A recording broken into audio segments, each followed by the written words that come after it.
Em nome do Pai, do Filho e do Espírito Santo. Amém.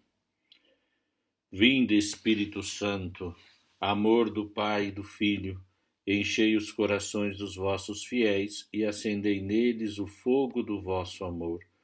Enviai o vosso Espírito e tudo será criado e renovareis a face da terra. Ave Maria, cheia de graça, o Senhor é convosco. Bendita sois vós entre as mulheres, e bendito é o fruto do vosso ventre, Jesus. Santa Maria, Mãe de Deus, rogai por nós, pecadores, agora e na hora de nossa morte. Amém. Santo anjo do Senhor, meu zeloso e guardador, se a ti me confiou, a piedade divina sempre me rege, me guarde, me governe, me ilumine. Amém. Então, vamos continuar a nosso curso de ecumenismo. Hoje eu peço que vocês peguem a Gramática del Ecumenismo de Giancarlo Bruni, porque eu quero, junto convosco, estudar. Fiquem tranquilos que o italiano dele é fácil e eu vou exigir somente que vocês me acompanhem um pouquinho para podermos estudar. Eu tenho aqui que esse excursus que ele faz no primeiro capítulo sobre a derivação etimológica do termo ecumenismo é muito importante, porque senão nós perdemos um pouco o sentido da palavra, porque a palavra e a sua derivação ou degeneração, mas aqui é derivação, o crescimento, é muito importante também. Nós já estudamos a parte dogmática, eclesiológica, do que é ecumenismo para a Igreja Católica, desde as nossas verdades essenciais de fé sobre a Igreja, e agora sobre o tema ecumênico. O termo ecumenismo, ecumênico, é muito importante, até para não nos perdermos, então, em muitas falácias, porque tudo se é construído na verdade, não é mesmo? E aqui na página 37 até a página 45, ele estuda esse termo, e eu vou lendo mais ou menos e traduzindo um pouco para vocês, tá bom? São línguas muito parecidas e quando se começa a traduzir, assim, a viva voz, às vezes as palavras são repetidas. Mas vem comigo, vamos lá e vamos trabalhar. Diz assim, sobre a definição de hoje da palavra ecumenismo, vamos seguir um excurso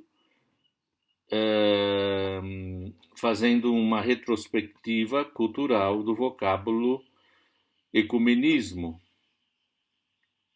cheio de elementos que nos provocam questões próprias do tema. E aqui eu vou ler o que é mais importante. O substantivo ecumênico, que aparece em torno de 1920, deriva do termo grego oikomen, que quer dizer terra habitada, mundo habitado. Já no tempo de Heródoto, quinto século a.C., já se usava a palavra oikumene em grego para falar do mundo habitado. Mundo habitado do homem em contraste à terra desabitada. Assim, Aristóteles, no século IV a.C., terra habitada dos gregos em oposição ao mundo bárbaro. Assim, Demóstenes, no século IV a.C. Então, veja que é usado como mundo habitado. Depois, Aristóteles usa o termo o termo para falar do mundo habitado, contrastando com o mundo não habitado. No mundo grego, a sua origem, o ecumene, engloba, portanto, um duplo significado geográfico e também étnico-cultural. Designa genericamente o espaço de terra habitado dos homens, uma espécie de uma precisa população no mundo circunscrito, uma comunidade humana completa em si mesmo, eticamente, politicamente, culturalmente, religiosamente, juridicamente. O que significa isso? E ele diz, vou ler em italiano, depois a gente traduz. Ecumene, pertanto, è un termine che nasce e si configura nel mondo greco, un vocabolo tuttavia destinato a una lunga vicenda delle molteplici e successive reinterpretazioni, una vera evoluzione semantica che ha dato avvio a una catena di significativi aggiunti e di termini derivati, diramazione di una parola antiga. Ou seja, de uma palavra antiga nós temos aqui vários termos vocábulos de sucessivas interpretações, tá bom? Vocês têm que ter paciência comigo, porque vocês são meus cobaias hoje. É a primeira vez na minha vida que eu não traduzo um texto e estudo ele antes para falar. Então eu estou fazendo tradução simultânea, porque eu quero também que vocês acompanhem o italiano. Muito bem. E aqui então, me parece que o termo fica claro para vocês, mas que ele teve muitos significados. No 2.2, época helênica e o mundo romano. A partir do século a.C., designa uma nova figura de humanidade, coincide com o Império Romano, onde o imperador é definido como Soter, Salvador e Benefatore, quer dizer, o benfeitor da ecumene. O que é a ecumene? Esse espaço organizado aqui que diz, olha só, cada palavrão, eticamente, politicamente, culturalmente, religiosamente, juridicamente. Assim, se diz de Nero. O vocábulo vem, portanto, a indicar um povo ou os povos, cada classe, raça, cultura, idiosincrásia do Império Romano, numa precisa estrutura política, jurídica, que é aquela do Império Romano, de seu universo religioso, a religião lícita, que é adorar os deuses, uma língua comum, no caso o grego koiné, e na convicção de constituir um mundo civilizado, distinto dos bárbaros. Sempre aqui tem essa dicotomia, essa visualização, essa compreensão, né? O mundo grego compõe-se de um grupo, um povo civilizado, juridicamente composto, culturalmente definido, ao passo que os bárbaros não têm ecumene, porque é um povo, como nós dizemos, bárbaro. Eu me lembro de Agostinho, que não gostava do grego. Ele não aprendeu grego, escrevia em latim e dizia Greco est, bárbaro est. Se você é grego, você é bárbaro. Só para disfarçar a incapacidade ou a versão psicológica dele a estudar o grego.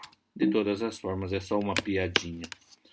Na versão da Bíblia dos 70, agora na página 38. Na versão 70, o termo recorre 46 vezes a indicar o mundo habitado, do homem que sublinha as clássicas expressões dos Salmos. Aqui tem o Salmo 9.9. Julga a terra com justiça. Na versão dos 70, seria ecumene. Até o fim da extremidade da terra. Salmo 19.5. A terra e quantos habitam nela. Salmo 24. Todos os habitantes da terra. Lamentações 4.12. Salmo 33.8. É um idêntico significado em Isaías, quando se verifica os oráculos das nações. Desta forma, também o termo vem usado a indicar a terra habitada de Israel, em oposição às estepes, onde se tem uma vida nômade. Aqui contrapõe ecumene, uma terra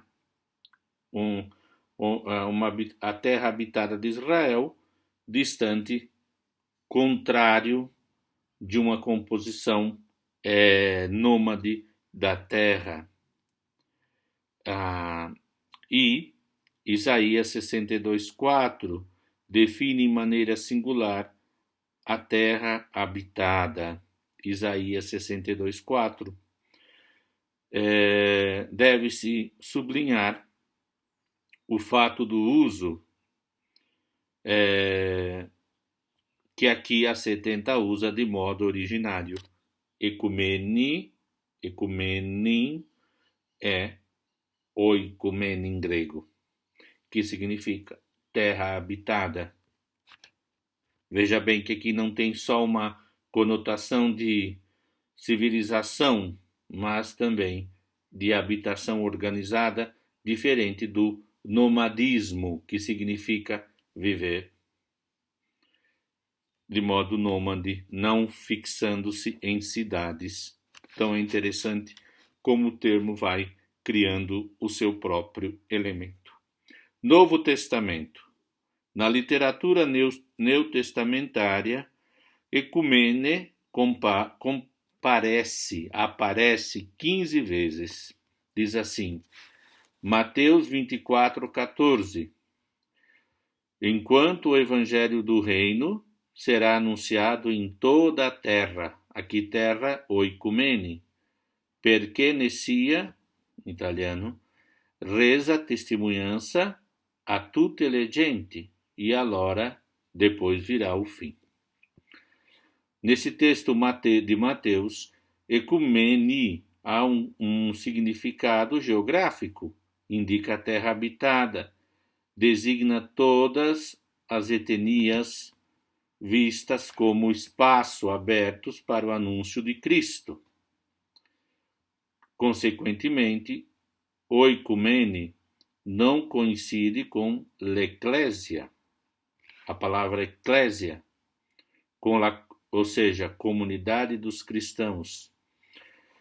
Sobretudo, a ecumene é o campo de trabalho da igreja, o terreno aberto ao querigma e também ao martírio, em obediência à palavra do Senhor. Ide e anunciai o evangelho a todas as nações. Mateus 28:19. Evidente aqui é o significado, primeiro, de ecumene, como terra habitada, enquanto a expressão todas as nações é uma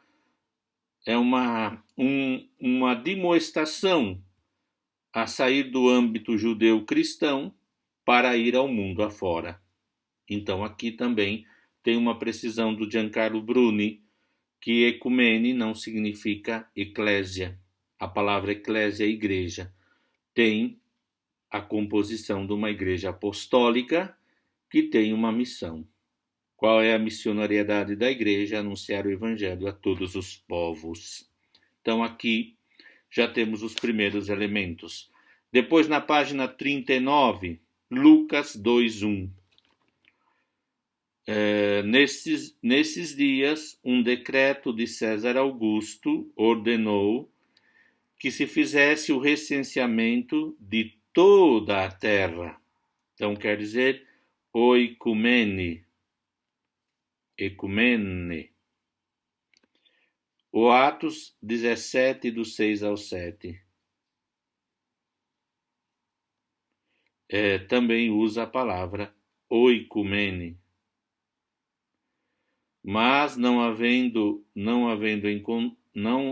os encontrando, levaram alguns irmãos aos cabeças da cidade, gritando: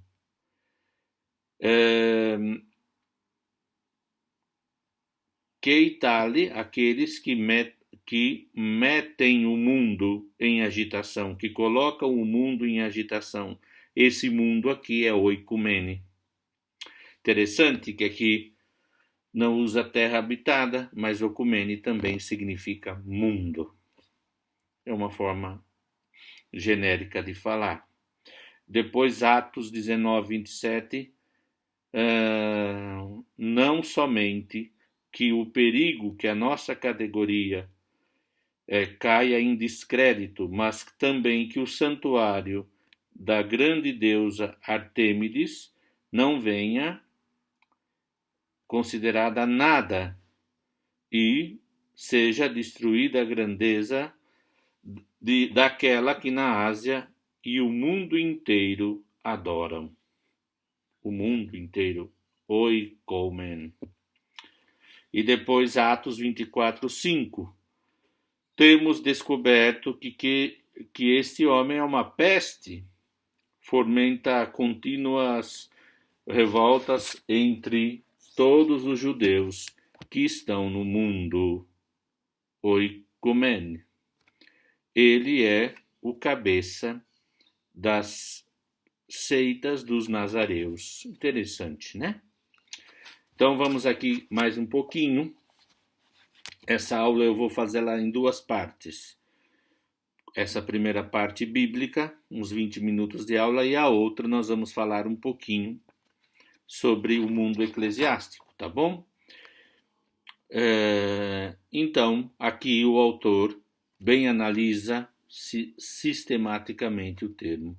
Neste bloco, neste bramo, como italiano, nesse pedaço de texto que nós estudamos um pouco, não aprofundamos a literatura lucana, oikumene, para Lucas, tem um significado geopolítico ao identificar a terra habitada com o Império Romano, espaço no qual vivem judeus e pagãos,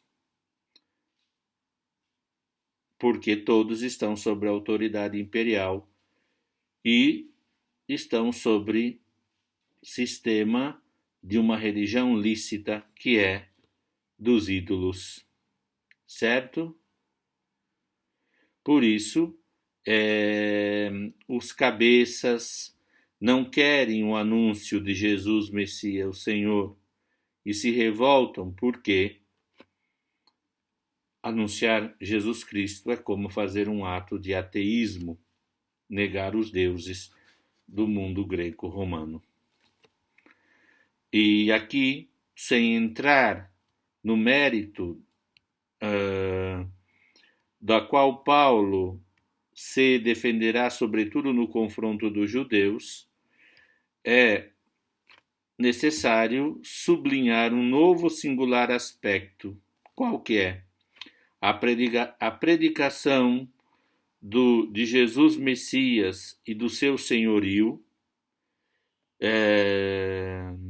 com uma consequência instabilidade que provoca esta nova doutrina. Atos 19, 23. Porque anunciar Cristo é considerado uma afronta política contra o imperador. E os cristãos, conforme Atos 17, 7, 25, 8, são chamados ateus, como eu já falava. E aqui, a relação entre a mensagem e a história provoca uma ruptura, no sentido de que Paulo será depois conduzido ao procurador e depois nós sabemos a causa da sua morte. Então aqui, veja bem, o mundo habitado para Lucas é o mundo que está sob o poder do Império Romano e da cultura que ele significa. E ele compreende que aqui ecumênio é uma questão não só geopolítica, mas também religiosa. E Paulo anunciar Cristo vai contra essa oicumene. Cuidado, porque eu estou precisando isso no estudo para que vocês não se percam num falso ecumenismo, que é um ecumenismo de querer, de deixar as coisas tudo muito tranquilas, politicamente correta, que é fácil fazer ecumenismo. Não é fácil. Do ponto de vista doutrinal, a palavra já nos diz. Esses homens são colocados contra a ecumene, sobretudo Paulo. Tá certo? Depois, aqui ainda tem muito o que falar e vamos a Hebreus 1:6. Hebreus fala, e de novo quando introduz Jesus, o primogênito no mundo, oicumene. Mas eu vou pedir para vocês um tempo, vou deixar fazer uma segunda parte. Fazemos 20 minutos, mais 20, um pouco mais, porque o Novo Testamento é muito rico e eu penso que é necessário precisar essas coisas. O tempo de eu tomar um cafezinho nessa metade de aula para que nós possamos continuar, tá bom? Paz e bem.